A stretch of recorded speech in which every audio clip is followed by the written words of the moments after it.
I'm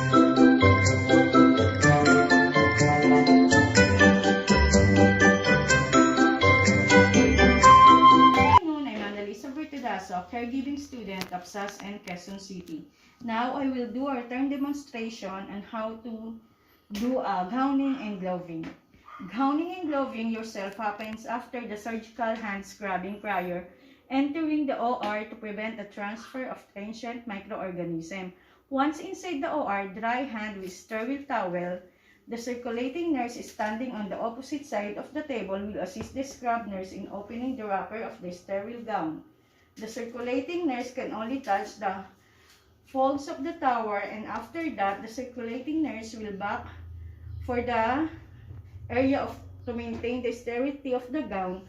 Always make sure that the hands are above my elbows and between auxiliary line and my waist. So now that we already dried our hands, I'm gonna secure the gown by grasping the center of the gown near the neck with one hand and lift the sterile gown and step back from trolley as not to contaminate the gown, and step back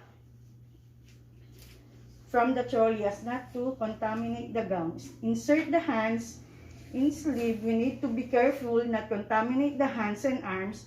We should not raise arm above shoulder or drop below waist. Allow gown to be tied with the help of circulating nurse before gloving, and the circulating nurse then prepares to secure the gown at the neck and upper back.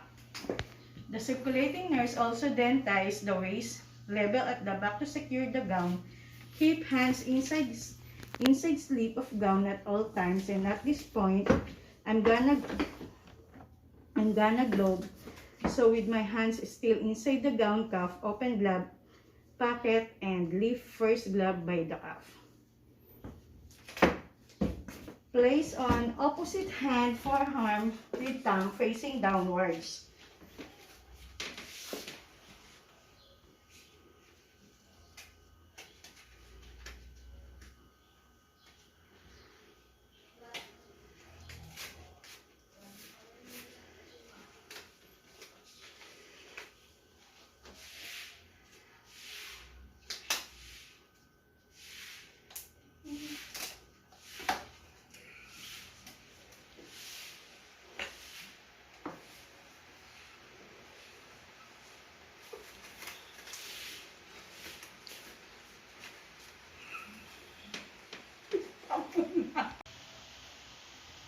Lifting the upper glove cuff, flip over the fingers and pull gloves pull glove downwards onto hand. Do not adjust until second glove.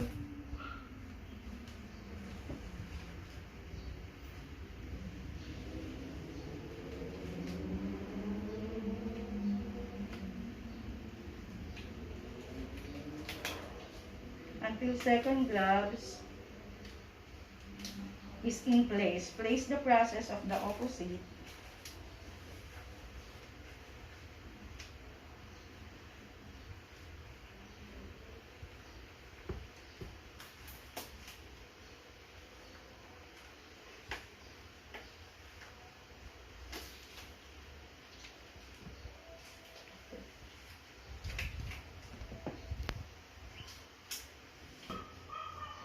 Second glove is in place. Repeat the process for opposite hands once the second glove is down. Gloves and gowns cuffs can be adjusted if double gloving opens second pocket. Lift inside cuff or first glove and insert hand, and now insert fingers of double glove hand under the cuff of second glove and adjust gloves as necessary. This step is also the process for changing the contaminated top glove during surgery. Removing contaminated gloves during OR at the end of surgery using the finger of one hand. Hook the outside of the cuff over the thumb. Be careful not to contaminate the underneath glove, and repeat the process for second hand.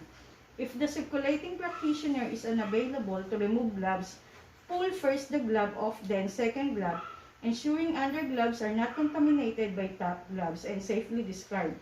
The gloves hand the cardboard end of the gown. Waist tight to either in circulating of the scrub practitioner, slowly turn and remove tie form. cardboard end by gently pulling and fasten securely. Approach the operating table, keeping hands below shoulders and above waist. Do not fold arms. Place arms, underarms, or behind your back at all the time. This is the return demo that I used the gowning and globing. Thank you.